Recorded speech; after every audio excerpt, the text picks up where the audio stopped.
Hi, எல்லாருக்கும் வணக்கம். இன்னைக்கு நாம எங்கே போக போகிறோம் அப்படின்னா, ஒரு 100 வருஷத்துக்கு பின்னாடி போக போகிறோம் தான் சொல்லணும். ஆமாம், உண்மையாக தான் சொல்கிறேன். நம்ம ஒரு 100 வருஷத்துக்கு முன்னாடி வாழ்ந்த விஜயநகர பேரரசை தான் இன்னைக்கு நம்ம பார்க்க வந்திருக்கிறோம்.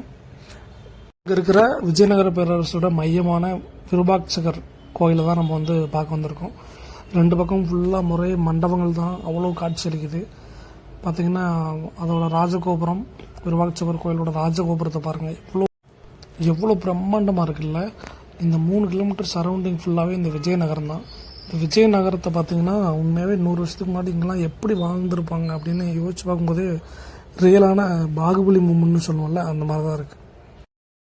கோயிலுக்கு இடது பக்கம் பார்த்தீங்கன்னா ஒரு தெப்பக்குளம், அதுக்கப்புறம் வலது பக்கத்தில் ஒரு சின்ன குன்று மாதிரி இருக்குது. அந்த குன்று மேலே பார்த்தீங்கன்னா அவ்வளோ கோயில், கிட்டத்தட்ட ஒரு 10-12 கோயில் இருக்கும். சின்ன சின்ன கோயில்கள் எல்லாமே அவ்வளோ கலைநயத்தோடு கட்டப்பட்டிருக்கு.